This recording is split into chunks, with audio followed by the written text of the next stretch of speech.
Ladies and gentlemen, hello, good morning. It's good to see you here. Thank you for coming to see us on day 2, nice and early here at Enlit. Lovely to see you. I'm just going to wait till we have those couple of people come in and take their seats. Wonderful. So this panel, this session is all about skills and training and hiring and finding the right people. So attracting the right skill set, working out what that is, and bringing that into the, I was going to say office environment, but basically whatever environment you are working within. So looking at the challenges for the industry, and most importantly, how we can possibly solve them. We're going to have a full panel to discuss this in a moment, but first of all, what we thought we would do is set the scene with a few facts and figures and understand what the environment looks like. So from Euroelectric, we're really pleased to bring to you this morning the Director of Business and Communications, Marianne Carew. Marianne. Thank you so much, Sasha, and hi everyone. I'm Marianne, and I will be presenting my thoughts today about the skill set challenges of an evolving workforce. So currently I work as a business and communication director for Euroelectric, but I have not always been involved in the energy sector in my life. Some of my previous positions included being a chef, being a dancer in musicals, and then also organizing business missions for European companies to enter the markets of China, South Korea, and Canada. So that's just to kind of set the scene that the skills are indeed always evolving, changing, and that's okay because from every position and experience that we have in our life, we take something with us to the next. So it acts as a force, really. So, going at from here, in today's fast-paced work environments, the only constant really is change.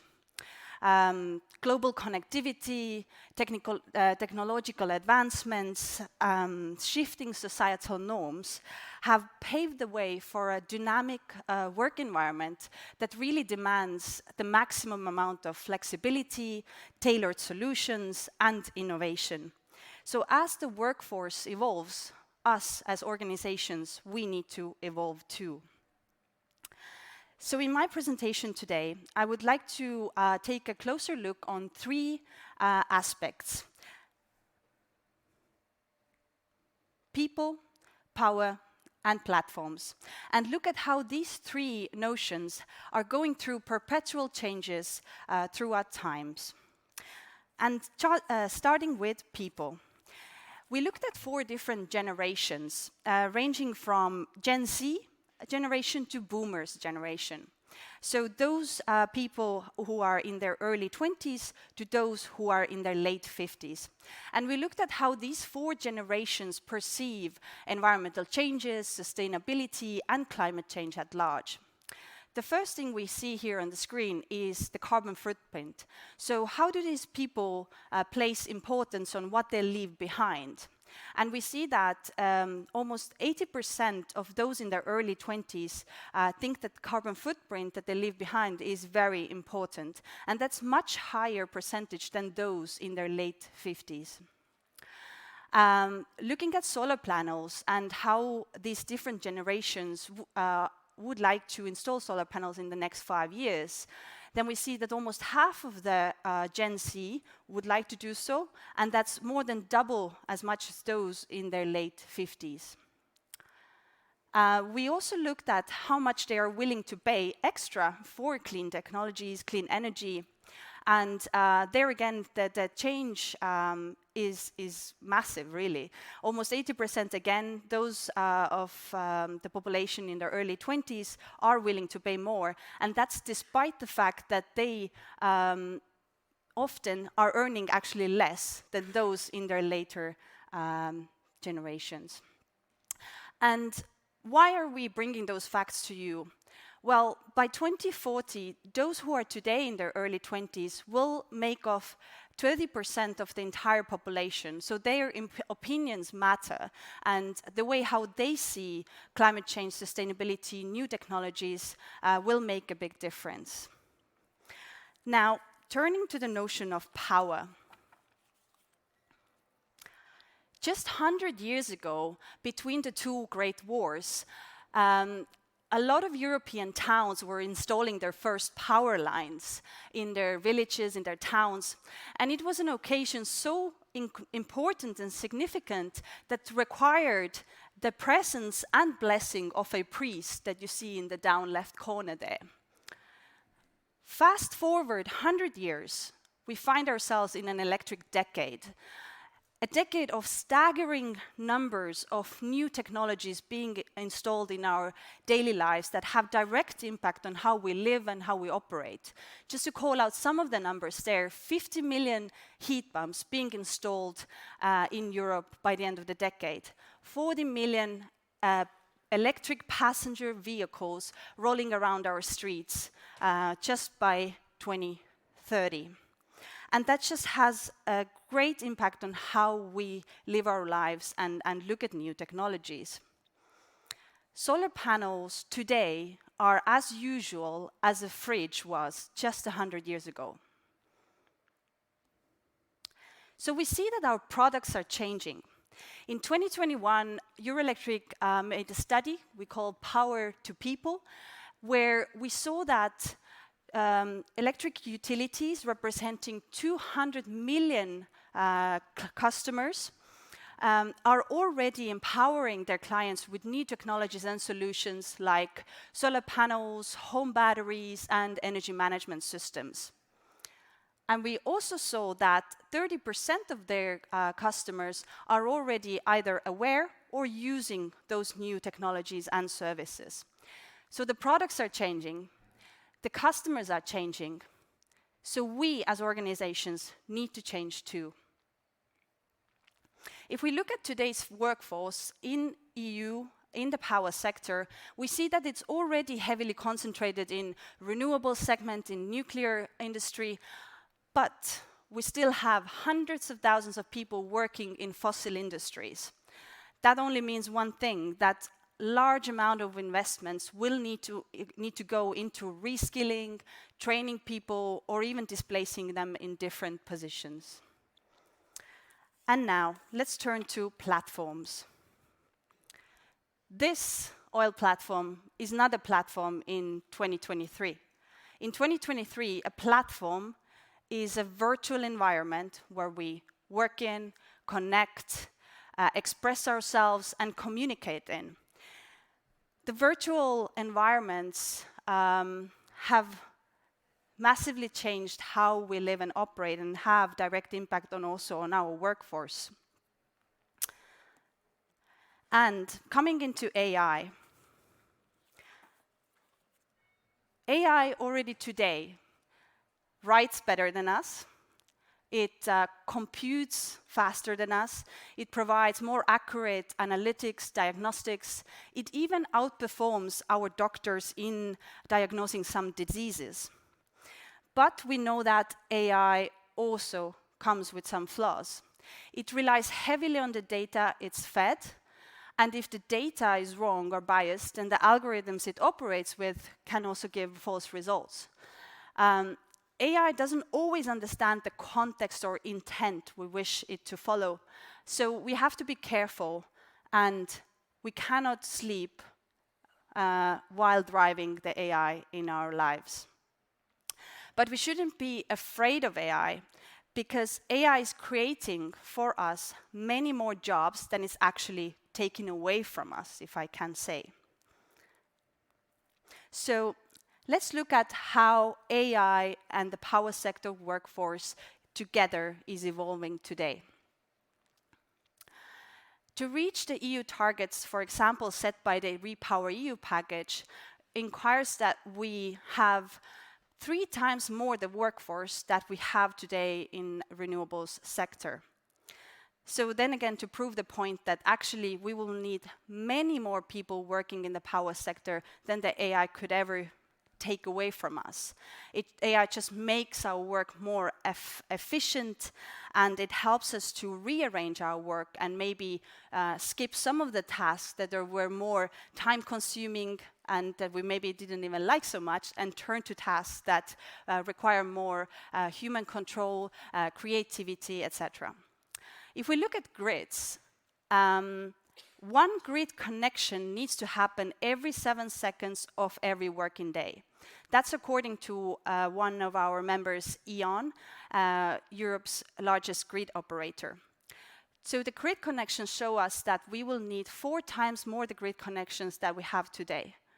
Then think about how many people we will need more to manage those connections.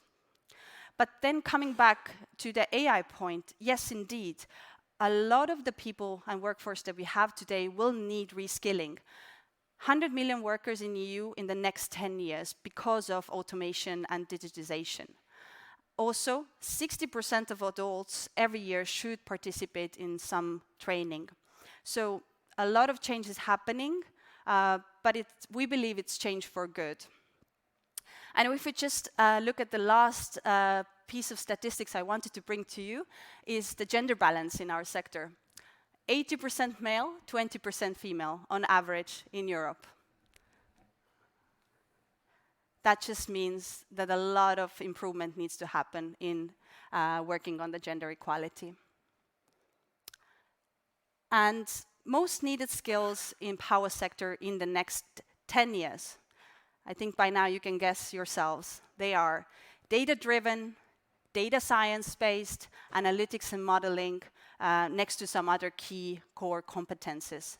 That means that we need a workforce who are familiar with advanced energy management systems, who have the ability to leverage grid analytics, who have knowledge in the grid edge technologies, and who can do strategic planning decisions based on modeling. You do not need to search for a purpose to work in the power sector, because our business is the purpose. I'll end here. Thank you, Sasha. Very much. Thank you. Thank you. Come and take a seat. Come and take a seat. 80-20. 80-20. Yeah. And actually, I just glanced at the audience. Yeah, 80-20. Percentages, by the way, I'm talking about male, female. That is definitely something we will discuss. What we thought we'd do is we bring a lot more voices onto stage here so we can actually have a good conversation about this, work out what the challenges are, any other challenges, see what people feel, and then hopefully come up with some recommendations as well. So allow me to introduce our panelists. We have Catherine Bobo, Frank Gielan, Victoria Dome, Marco Nunes, and Gollum Sardegna. If you'd like to come and join us, thank you. Come and take a seat, everybody. Come and take a seat. Great stuff. Thank you. Lovely. Full house. Fantastic. Thank you very much. Right. Catherine, Director of the Grid Schools for Energy Transition project at Enlit. It's a project with Enlit and other stakeholders currently running in French schools, giving qualifications there. So Catherine very much knows about this whole area. We have Frank there on the end, Education Director at EIT in your Energy Student Lounge. You may well have seen their posters and their branding and big banners just outside there. It's an organisation that brings together innovators, researchers, entrepreneurs, investors, startups, also runs master's programmes, lots of different areas. And then we have Victoria, sitting there. Victoria is a research associate at the Institute for Manufacturing at the University of Cambridge. Very self-explanatory, that one. But she sits at the intersection between politics and academia. So very much looking to see what political leaders think will be needed and then bringing that back to academia. It'll be very good to get your opinions. Marco Nunes. Marco, where are we? There you go, thank you. Marco, Global Product Marketing Manager for Digital Substation Products, ABB, multi-vertical companies, I'm sure you know, working with cutting-edge solutions, so needing a lot of expert staff there. Good to get your opinions, Marco. And Gollum Sardegna, thank you. CEO of Octogrid. It's a company that gives access to transformer performance data for grid professionals. So you help the workforce integrate new equipment, new technology in. So exactly, and digitize workflows. Fantastic. So we've got a really good spread of expert experience here on the panel. Before I start, I'd quite like to know what you think, and I think it'd be great for my panelists as well to know where we all are in the room. So if you could raise your hand for me if you have had a little bit of a challenge hiring staff or the right staff, a little bit of a challenge. Okay. A challenge more than normal you're finding over the last year, 18 months or so, it's getting progressively difficult, more difficult. You raise your hands? Okay. And if you think you've actually had a significant challenge finding and hiring the right people, a significant challenge, anyone in the room? Okay. Significant challenge. But I think the majority was, yeah, this is tricky. Who, looking ahead, thinks the challenge is going to get harder to get the right staff? Okay, right. So, if I've got this right, the audience very much, you're here to find out what you need to do for the future. Is that right? Yeah? Okay. Is there anything else that you want to know about this audience before we start? Who here is hiring at the moment? Okay.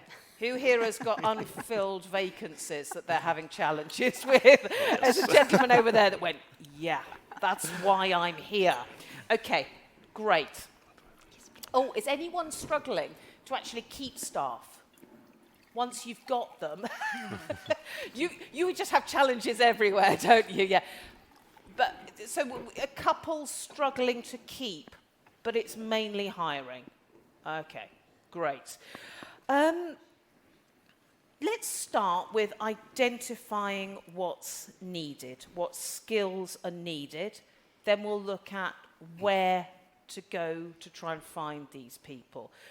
So Marianne did a great job at listing some of the competencies. Without trying to repeat them all, let's see if there's anything else that we can throw into the mix. Frank, would you like to start us off? Skills that you think will be needed. Yeah, well, one of the most important things which we see in the energy transition is that, first of all, things are moving and evolving very fast. Yeah. And secondly, I mean, you need to be flexible and adapt to this change. So when we look at training people and recruiting people, the skill is learning to learn and dealing with change. And if you don't have those, you can put as much technical or scientific matter into their heads as you want, you will not get there. So that's for us, in energy, this is one of the focus areas that we look at. How do we get people that are flexible, that are willing to learn? What is the mindset? What is the attitude? And those are skills beyond the technical ones. So would you actually say that you put the type of person, the flexibility of the person ahead of the skills that they have? Well, it's and. I mean, when we look at, I mean, they of course need to have the technical skills and the scientific background, but they need to be able to operate efficiently in this changing world where tomorrow they will have to learn something new, and what they learned last week is obsolete, and that's sometimes difficult to deal with. It is that flexibility, Victoria? Yeah. So I was just looking actually at statistics within the World Energy Employment Report published by IEA for 2022, and basically what I found very interesting is that the energy sector actually requires more higher skilled workforce. So about 45% of the workforce is actually higher skilled, which is in comparison to the other sectors, it's only 25%. And I think this is only going to increase in the future. So I think some countries, like I'm part Hungarian, part Slovak, but living in Cambridge. And for example, what I see in Hungary, that there is not enough spending on tertiary education, on STEM degrees, so graduates, doctorate students, all of that is decreasing. And there is just more money that needs to be spent on this. Okay, so really interesting point. So the skill level is changing for the industry.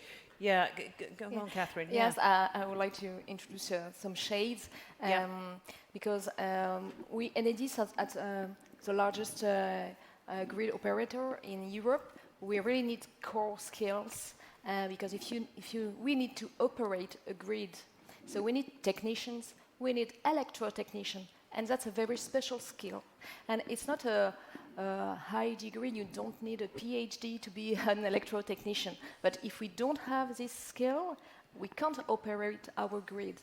So indeed, there is a lot of more need for cybersecurity, data, telecoms, but we don't have to forget that the core of our industry are electrotechnicians, and we need them. And it's we need them in vocational high school. We need them in superior technicians, and this is really the core of the skills we need. It is the fundamental ones you Yes. need, as well as everything else. Okay. Well, I mean, what sort of, do you want to add to what skills you think are needed? I agree with what has been mentioned already. Then first, then the flexibility is important, but also then the core skills for managing electrical networks are important. But in my opinion, what we really should remove is the silos, because people are still too much in silos, and they are still operating as they've been operating the 50 last years. And one example, which, for example, has been mentioned by Power Utility, and this is a clear example how we can support also. If you have, for example, a line, and the line, you know that this line is deteriorating, then there will be something happening in the next month. Now, is that better that we have then this operator which then goes during the winter by -30 to repair the line because it just exploded? Or if he's supported by his IT team and engineering team, providing him also the AI tools to better plan in advance, then okay, he can organize himself and doesn't need to go when there is a snowstorm to repair the line. You can, okay, I know that there will be something happening now here. Then the workforce now needs also to transition towards and adapting also towards those new technologies. But this is possible only if you remove then those barriers between the different organizations. Because if you continue operating and you say, no, AI is just for then customer support. No, there are more tools that we can also align and cross-support all the barriers in the organization. So it is the skills, the training and the relevant qualifications, and as you say, no longer in the different silos where you would possibly have anticipated them before. Now those skills are right across the entire business. Absolutely. Yeah. So, but you agree with both Catherine and Victoria, it is the fundamental skills, but it's, I don't want to call them higher level because it seems to, what's the right word, Victoria? What is it? It's. I think the document was referring to higher skilled workers. It sounds, but it sounds I don't know. disrespectful to say higher level, but should we say different? Advanced, thank you. Well, even that's a bit different qualifications. Let's put it. That's true that every technician today needs to be very aware of artificial intelligence, for instance, and to use it in how to repair the grids. So there is no longer boundary between non-advanced technician and an advanced technician. No, a technician who is just going through a vocational high school will be empowered by artificial intelligence in his today work. So those fundamental skills are actually cross over so many different boundaries. Colin. I want to come back to what Francis started off with, having a desire for more flexible workers. And as you mentioned earlier, we have a generation that is highly motivated in working in this industry and is very passionate and also has a very diverse background with newer, more cross-disciplinary backgrounds, where they also learn both IT skills, but also more non-advanced educations. I think that one thing which is often overlooked also is that the workplace also needs to be flexible. So when you have organizations that have been working in silos and have had one primary task to perform and are extremely specialized within this, we have a new workforce that's coming in, and they are more than willing to learn new tools. But what I often found when working with corporations, as coming from a startup perspective, having all the agility in the world, but working with corporations and with utilities and industries in this industry, is that there's not enough time. So a lot of the work is bound in time. And I also recently saw in a McKinsey report that half of the companies that are going through transition are pointing out what the most difficult thing is actually finding time for a transformative transition in getting new competencies. Yeah. So I think there's a management responsibility also here in diversifying workplaces and adapting to the new type of workforce that you want to get in. I tell you what we'll do, because I'm really conscious that the room could probably do with some good recommendations of what to do and where to go. So we've got a good spread of skills, and I think, and I'm hoping the room agrees that we can all identify what the skills are. Let's just take these challenges one by one and look at how to attract now. So we'll look at how to keep your staff and what type of organisational flow. Let's look at how to attract. What's going to make a new hire want to come and work for your company? What have these companies got to do?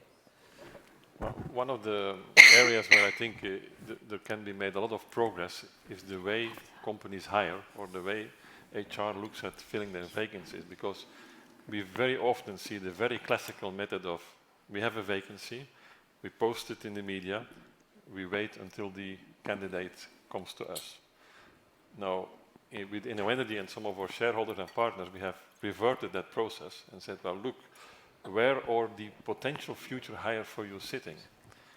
And don't just go to them and saying, I'm this company, but engage with them from day one. So if you look at our master school students, from the day they enter, they are immediately exposed to all the companies in our investment portfolio, to our shareholders, and they actively work with them. So it's a talent pipeline which is interconnected with the source of the talents, rather than a serial process. But this, of course, it requires changes at the side of the hiring side, but also changes at the side of the universities, because the universities have to be open to this. And luckily, we were able to select the ones that are innovative enough to look at those new types of education, which is really intertwisted with work in practice. And the way InnoEnergy is really promoting this is, when you join one of our programs, it doesn't take you 2 years to have impact in the energy transition. You start at day one. And they very often get hired, and this is a very smooth process. So it's kind of this dynamic that I think will help a lot. Marianne, so are you seeing that companies actually looking at not different places to hire, but being proactive in establishing routes into the company rather than just the job advert in a newspaper?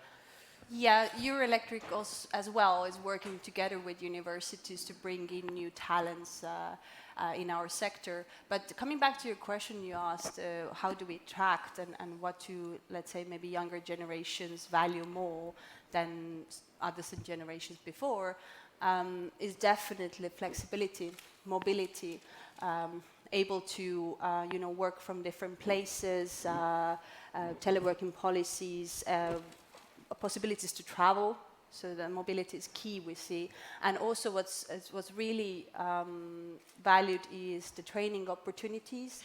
So different either internal training, external trainings, and the growth perspective. And these are the key assets that people value much more today than even their salary package.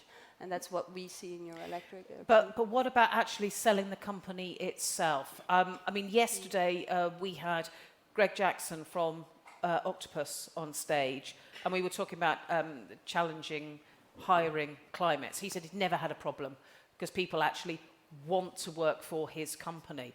Is it that you actually, as a company, have to develop a brand that people want to work for? Catherine, you're like, yes, it is. Yes, in fact, indeed. I think there are several points that I would like to sum up. First, we recently conducted studies at Enedis in order to understand why people will come to work for us. And for technicians, there were 3 points. First, they want to work close to their home. And proximity today is a core value for people. They don't want to commute for 1 or 2 hours every day, so close to my home. Second point, they want to have a learning experience. They want their career experience to be, they want to learn something every day and to improve themselves all over their career. That's a very important point. And third, they want good wages. And that's a surprise. But it's number 3. Yeah, that's Genuinely was, or do you think they just thought they ought to say the right thing? No, that's the 3 learning points of our study, of a recent study about technicians and the skills we need. So it means that we need to target them with answering these 3 points. Yeah. And so we can offer jobs near their home. Industry, the wages in industry are 20% higher than in the rest of the economy. So we also need to explain that yes, they will have good wages and a learning experience. I think that we have all been talking about that, how to be flexible, how to still learn something every day. So I think that we have really some good assets to convince them, but we also have to all communicate about that industry is recruiting. We are no longer facing desindustrialization in Europe because we're just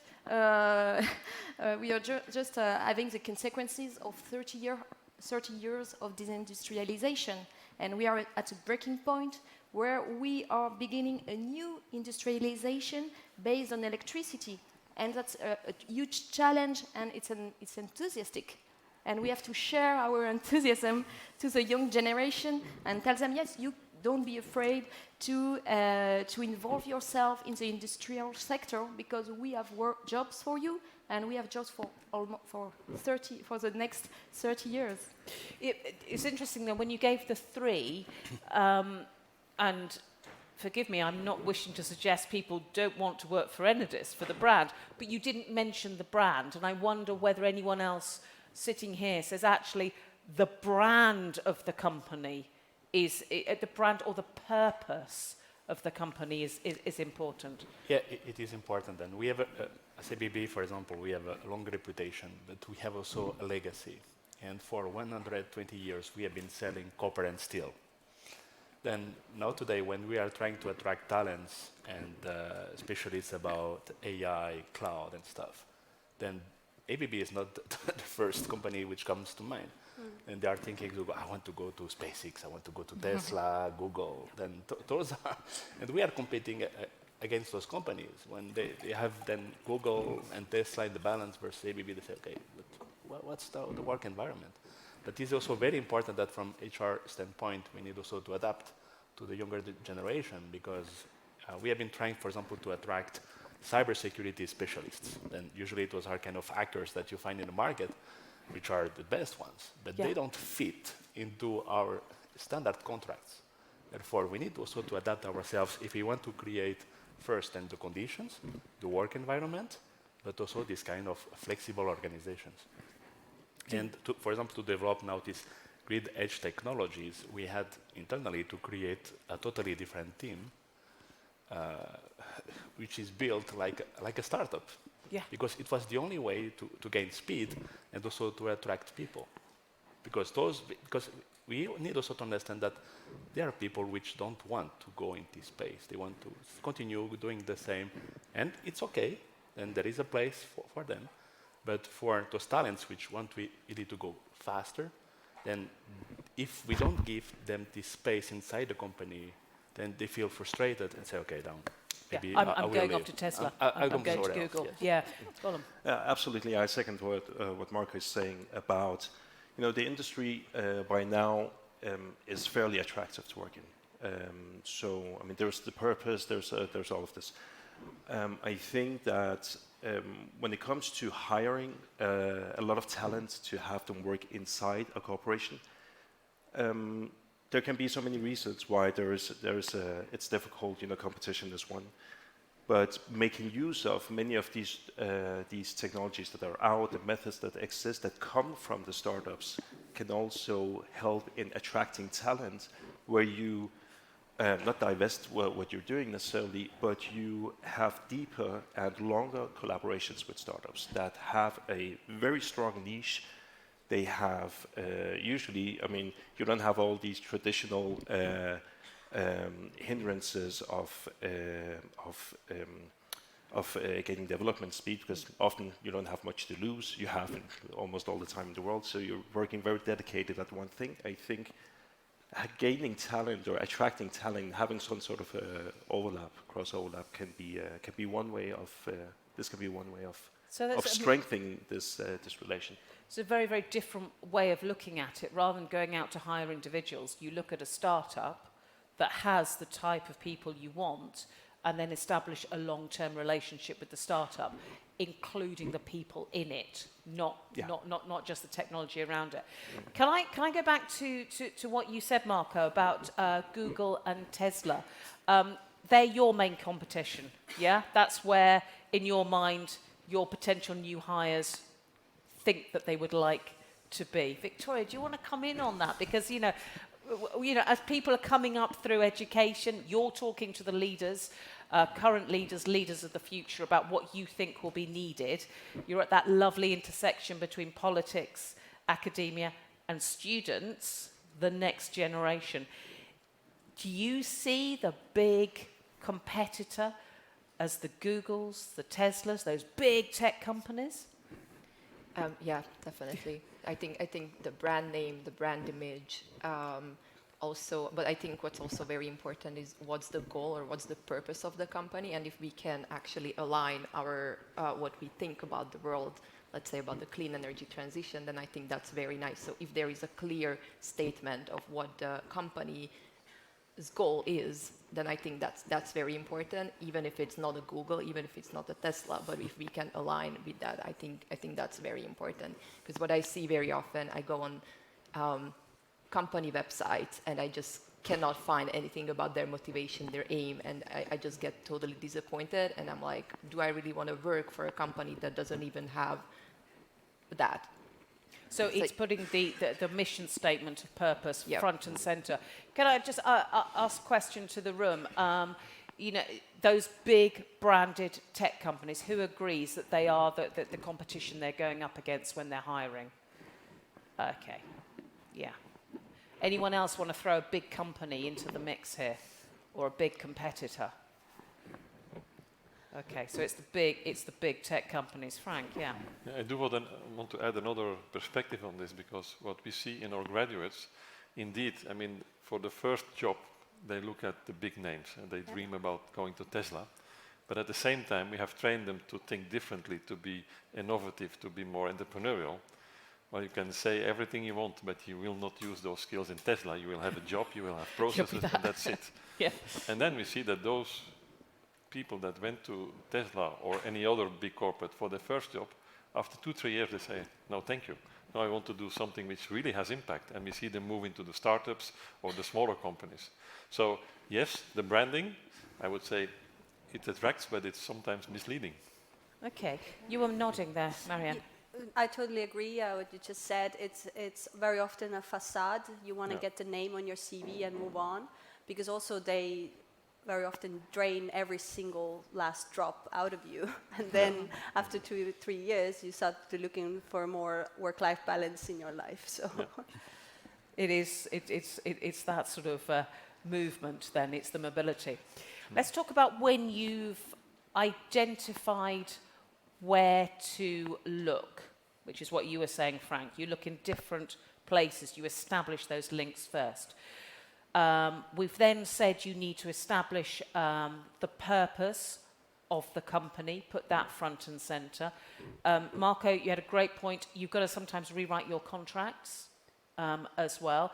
Let's go more into how to keep people. So whether it's flexible working, whether it's the travel, whether, I don't know, do you want to throw some stuff in there? What keeps people there? Go on, Victoria. I actually wanted to add a point to our Yeah, to please the do, previous conversation. So just kind of building on what Frank was talking about, that it's important to kind of the collaboration between universities or technical schools and industry is very important.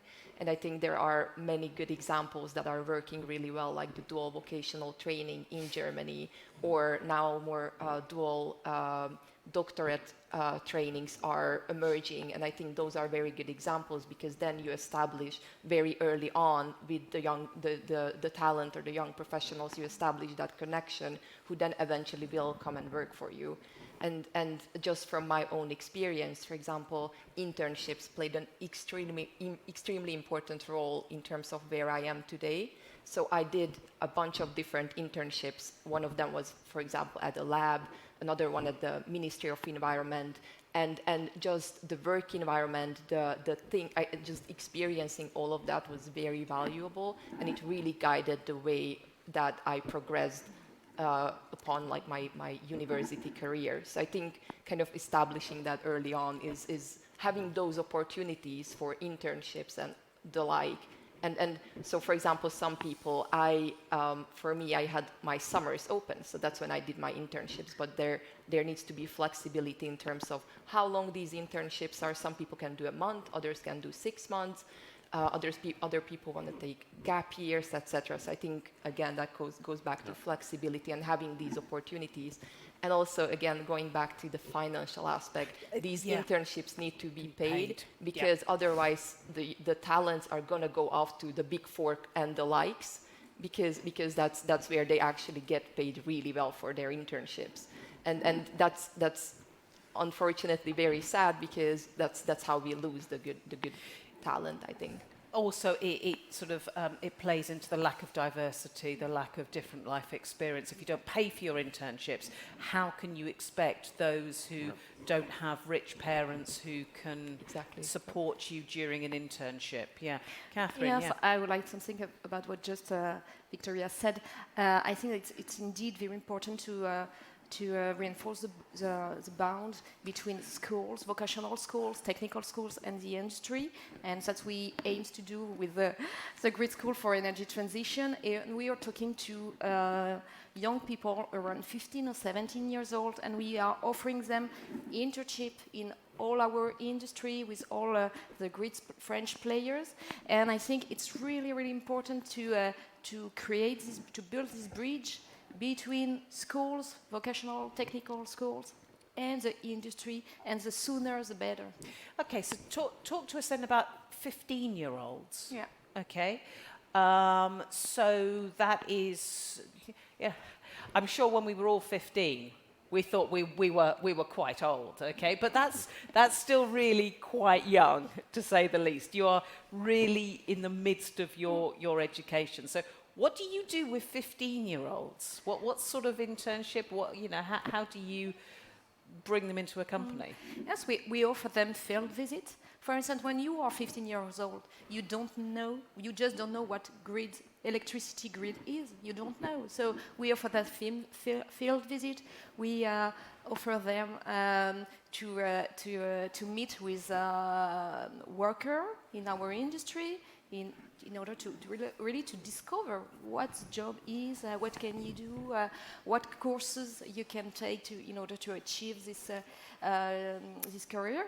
And in internship, you can do a lot of things when as a 15-year-old girl or boy, you are not going to build the grid, but you can be on a team and to participate and to learn about what our industry is. And I think it's really important when you want to attract people,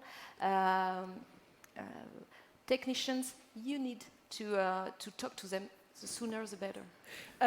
Just to very quickly go back to the point we just made, though, about payment.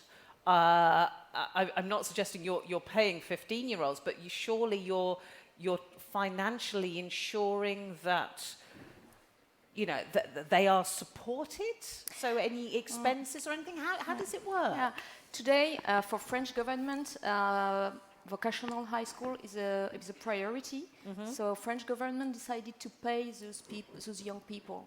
So each young people today who is involved in an internship will receive a payment, and it's quite well packaged today. Okay. Because it's a priority to reindustrialize our country.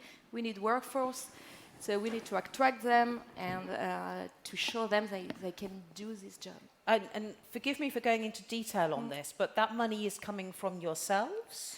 No, the French government decided to Okay. pay them. But when we create our program, it was just before government decided to pay them. So we just before we thought we will need to pay them. It was on our program.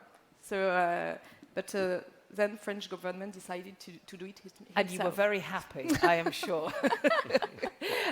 But for someone like a 15-year-old, you're going to need some sort of older person to be with them. They need to be properly supported. So that's quite an undertaking to bring in that age. Yes, we are developing a mentorship system in order that each young people who is entering electricity course in our grid school will have a mentor. It's a worker from our industry who will commit itself in this relationship. And it's very important because it creates a sense of belonging.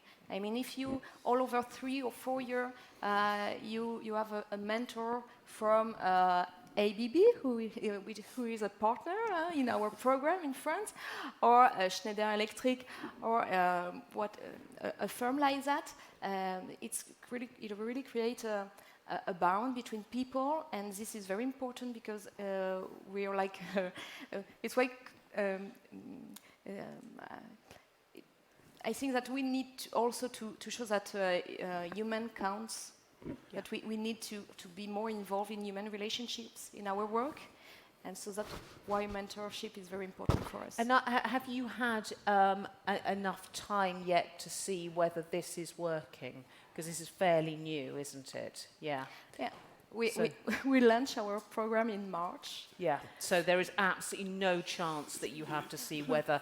I guess you've got feedback so far, is? Yes, of course. Yeah? We have 2,000 young people already in our program, over 50 high schools in France. So it's what a huge result.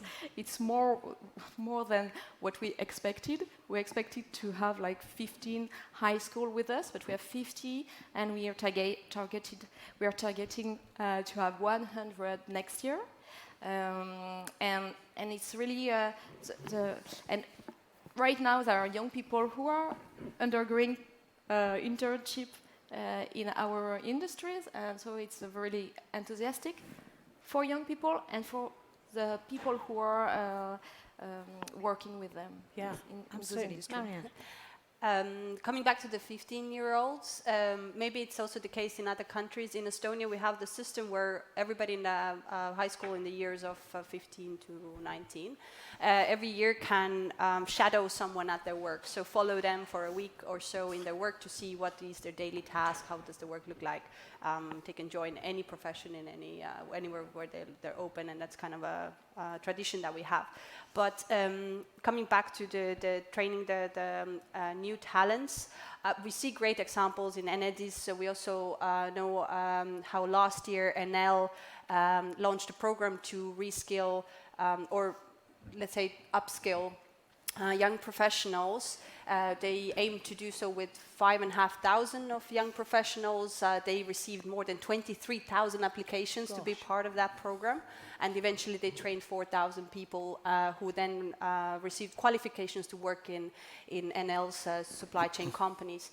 So we see those great examples happening, but I think that the more problematic or bigger issue at our hands that we will have is to retrain, upskill, or even displace the legacy workforce and those already in the industry and who have already been there 20 years, because they are not maybe so open also to be retrained every year. And we see it ourselves also. What then becomes the issue is the new workforce coming in with their new skills. You have the legacy workforce, and then how they interact with each other, because it's like a doctor who was trained 50 years ago one tractor trained today, they do completely different things and use different tools. So these interactions become problematic. Yeah, that's a really, really interesting point, the upskilling of the workforce, but actually making sure you have a cohesive workforce as well.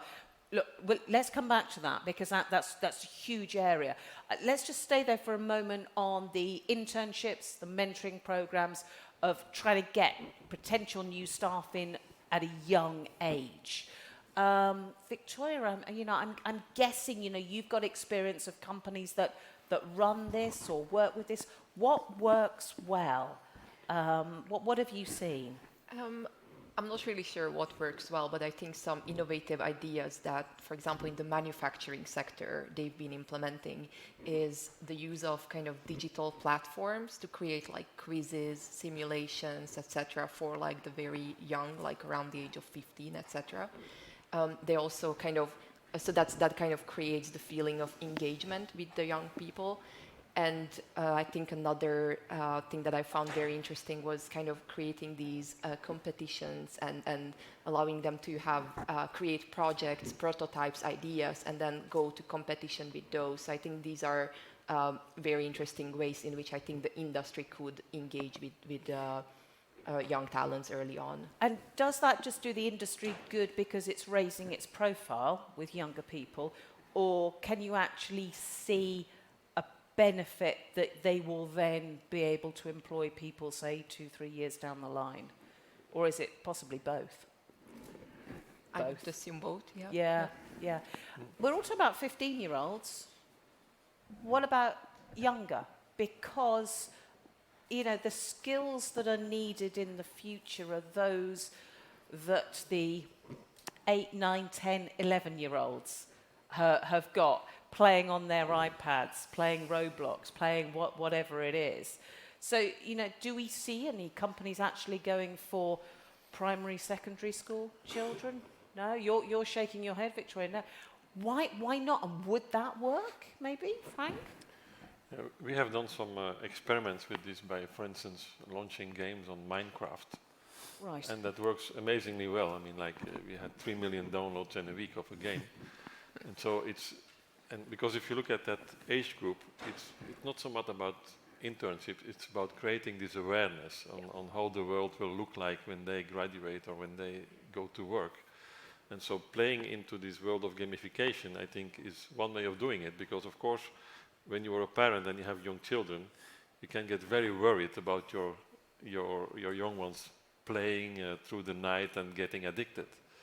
But there is very much proof that while playing those games, they develop skills and develop knowledge. It's a new way of learning. So also that part is innovating, and we should be open to that.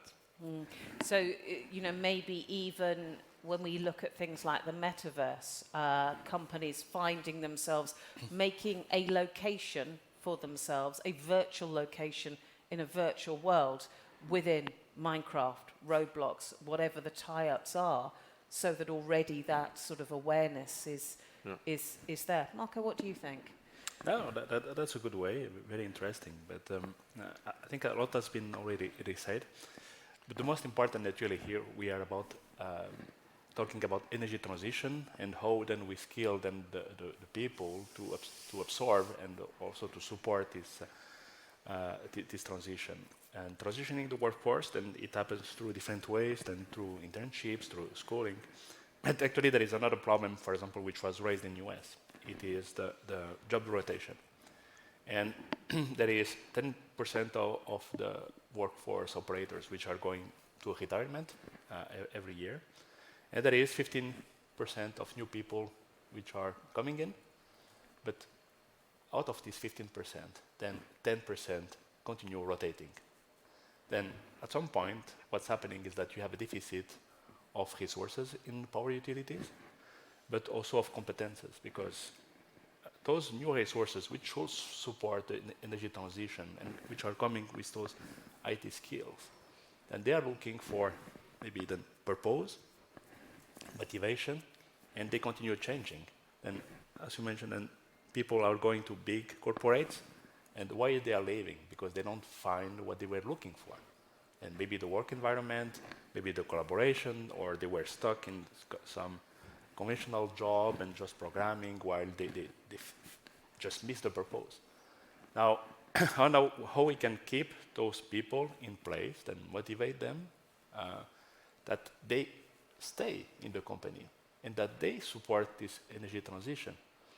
Because that's why now most of power utilities and even big corporates like us, we are investing more and more in startups because we have also difficulties in maintaining those competences in-house. Then, if you cannot develop those competences in-house, then you need to acquire them somewhere. Then by partnering, investing in startups, and letting then those solutions then grow, because when you invest in a startup, then you have the founders, which are still in the company. And you don't buy the startup just to say, okay, now I acquire then just the product or the competences, because it is people. And the people, they can leave. Therefore, you invest and you try to support those startups to keep those competences, which are then helping, in a way, also your own transition internally. It's a very sobering statistic you've just given. 10% leave because they retire, a new 15% come in, Yes.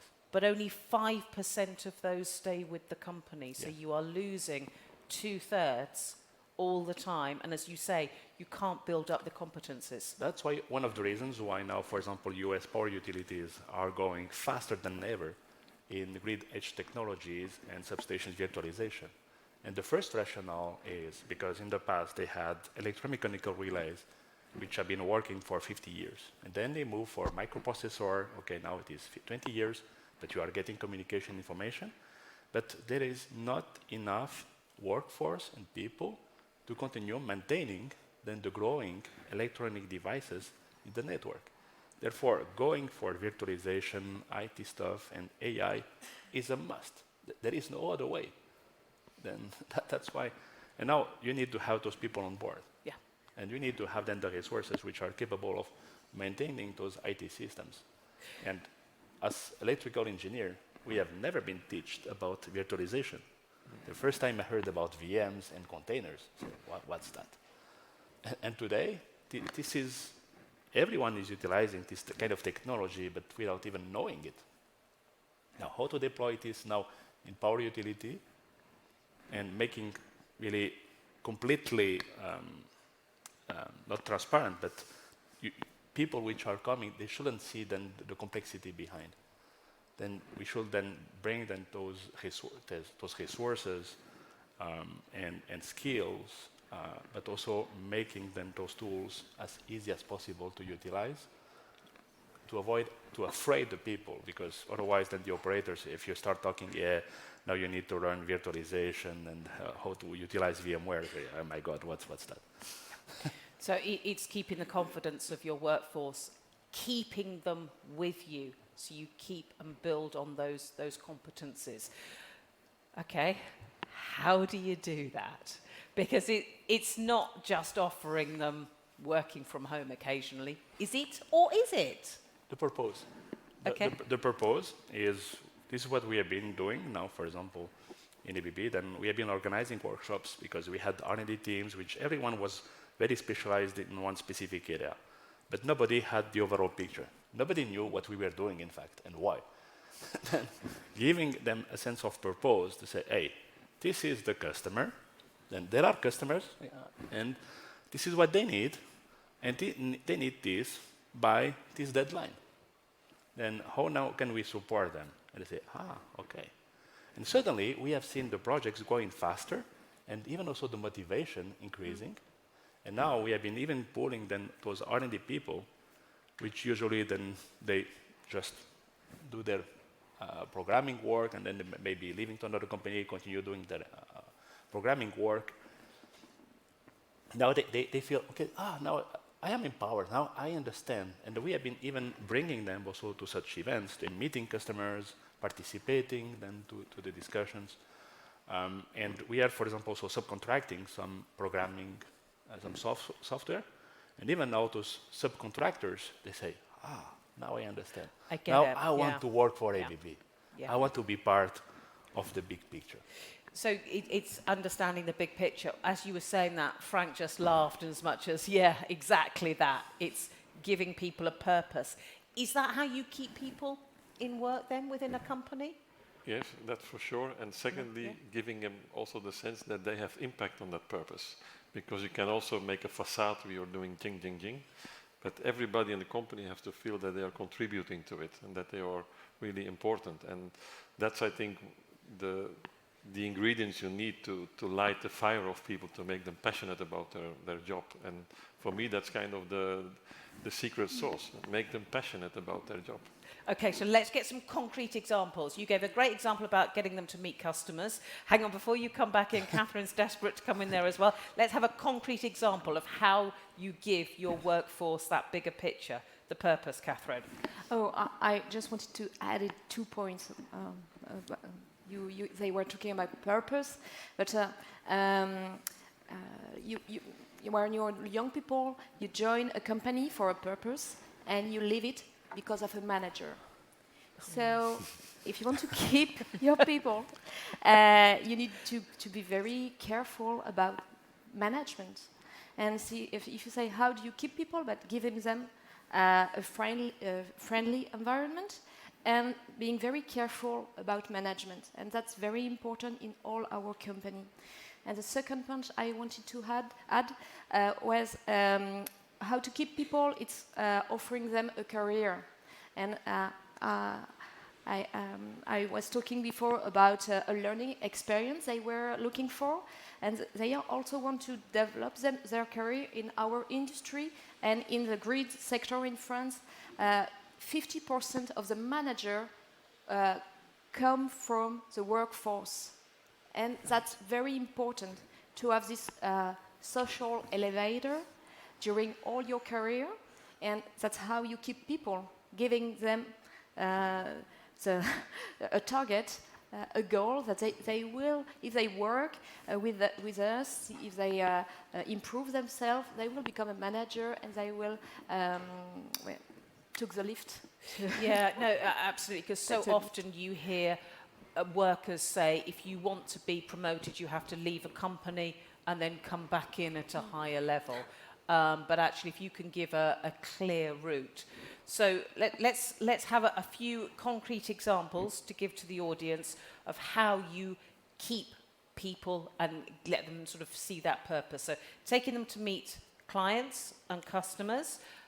Great, yeah, okay. So give them the bigger picture. Good managers, letting them see a good career progression within a company. Who else wants to throw Continuous something in training and upskilling, so they feel that they learn every day by being there. Okay, and who is proactive in that? Is it the hire, the employee, or the employer? So that you don't get that awful situation where, oh, I've got to go and do a training course because it's on the list. How do you... It has to come from the employer.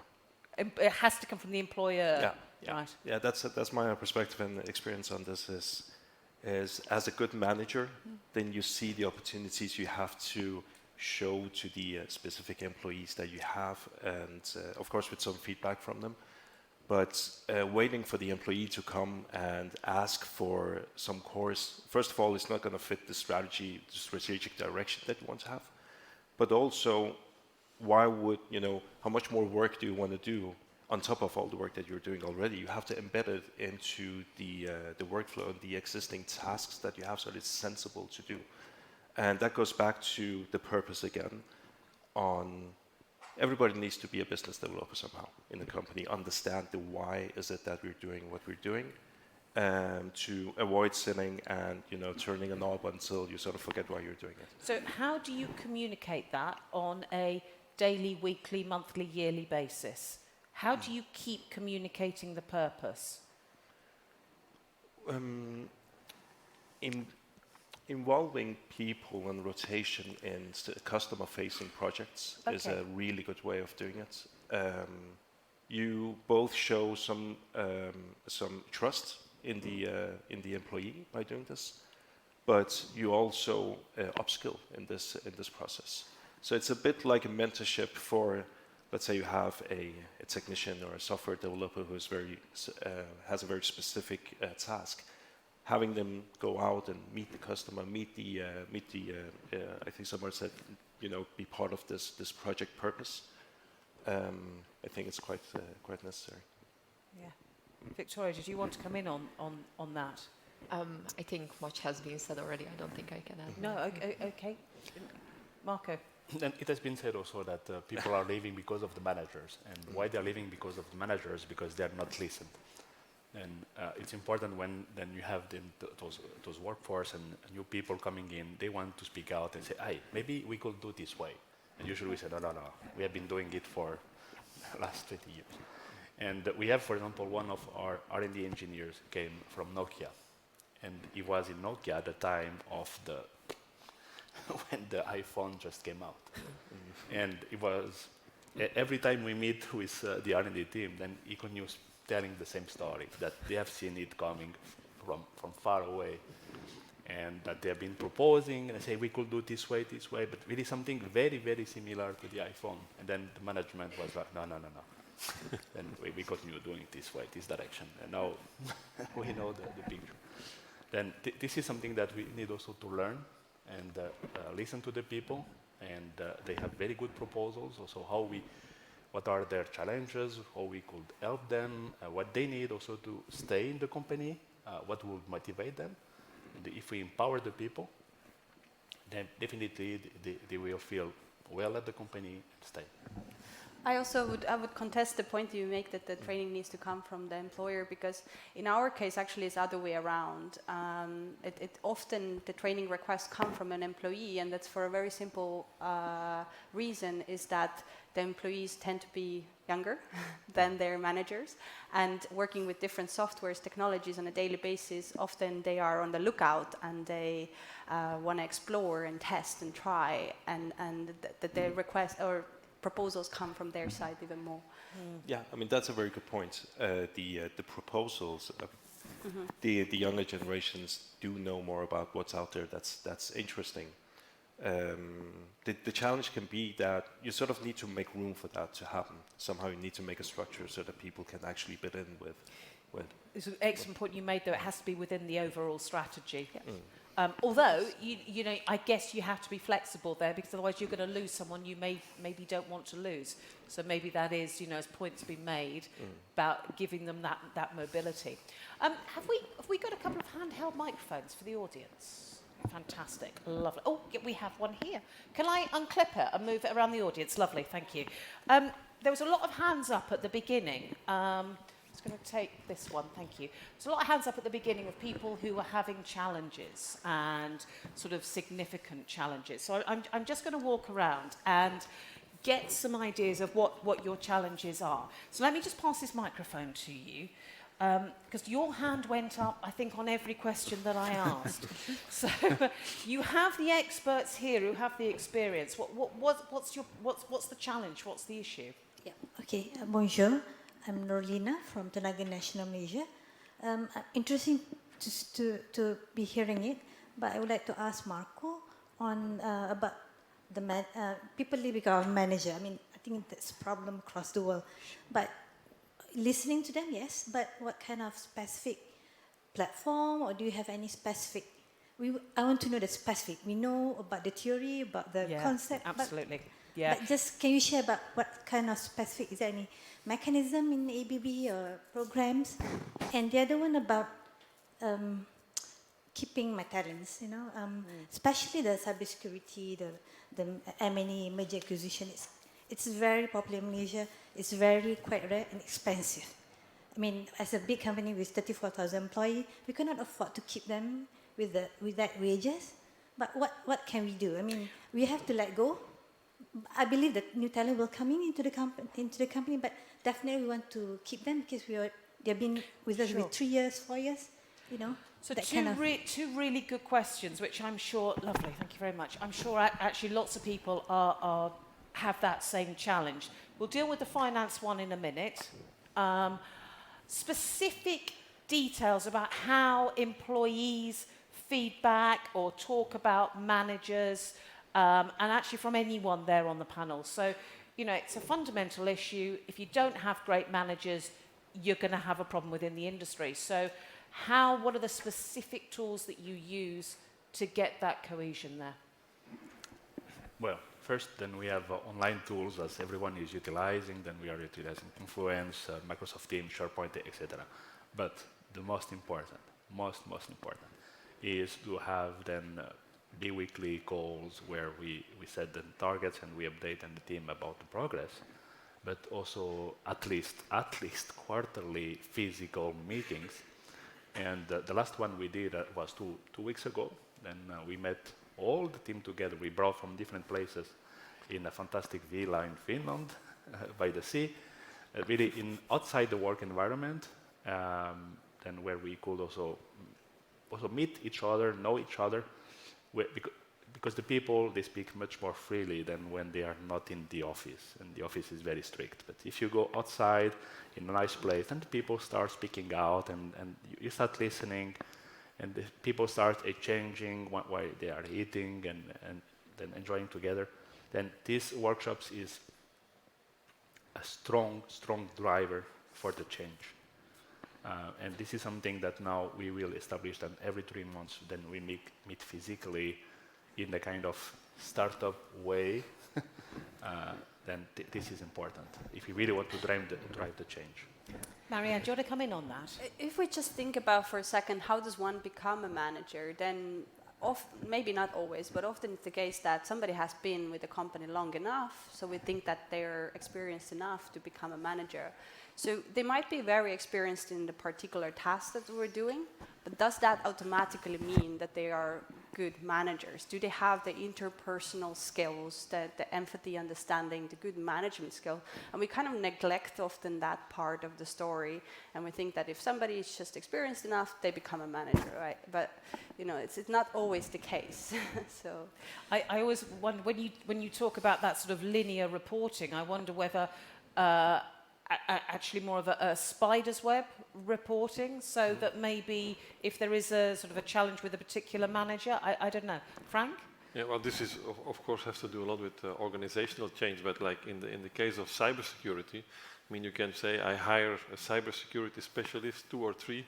They sit in a project, they are under a lot of pressure, they work hard, and then they move to the next project, so they feel like they're just a machine. Another way of looking at it is you make your internal service company of cybersecurity experts within the company who act as your internal consulting business, so give them less managerial environment, but more like entrepreneurial, make them set up their business, work for the internal customer, and that can be quite some difference. I'm just going to go and take a question from this gentleman here. While I walk around here, let's talk about money. Yeah. So, is it money? Actually, Catherine, I think you said it was number three? Well, three it's on one the of list. the 3 main points that was underlined in our study. But I think that, yes, wages is one of the key points for hiring and keeping people. It's a way to acknowledge them, they contribute to the value of our industry, and from labor force to engineers, they have to earn their life properly. Sure. And there is no. I think it's very clear for us. Let me ask the room: who has lost a potential hire because someone's offered more money? Yeah. Okay. I'm seeing nodding there as well. It's always going to be an issue. Anyone else on the panel want to come in on money, or should we take another question? Or it's that tricky one, isn't it? Would you like to introduce yourself first? Hi, my name is Olaf Knijn. My question to the panel is: if you're talking about a workforce transition, usually you're going old world to new world. I've heard a lot about new world talents, 15-year-olds, etc. I think 80% of the people today are still in the old world.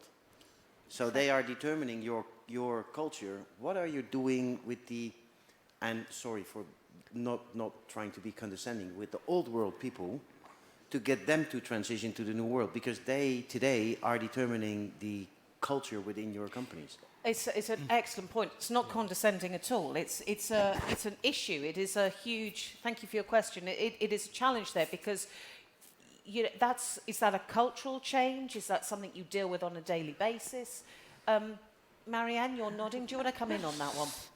So we have an example, but just to put things into context, we are an organization with 50 people in our organization, so it might be very different with someone with tens of thousands of employees. But a very simple, quick example. Earlier this year, internally in Euroelectric, we established an AI task force. So we sent around a survey where people needed to fill out what are their most annoying, hideous tasks that take 80% of their time and give 20% of value back. So, scheduling meetings, reading long reports, putting together PPTs, all of it that takes a lot of time that we don't like doing. And then the task force was open to everyone who could join. Today there's like 10 people. They meet on a regular basis. They took a list of 10 of those key problems, and they went out to search for softwares that would solve these problems, automate those issues. And then we have established AI that does the chatbots, writes our PPTs, does our copywriting, summarizes long reports, and all of that. And today we are gradually employing those technologies into Euroelectric's day to day. But what about those who are, I'm going to be really blunt about this, older?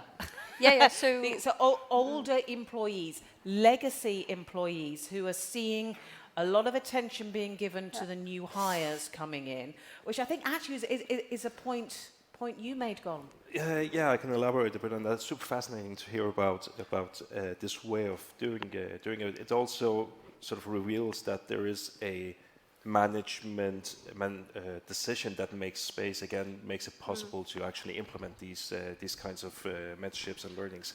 We don't have a lot of old world where I am, but we meet a lot of old world where I go usually. So with these customers, often it's an asset manager or the like that is where we have to have some sort of interaction on adopting a new digital tool or new digital workflows, and they're saying, just leave me alone, I'm going to retire in 3 years, and then you can go back the next one, and I don't want to change my ways.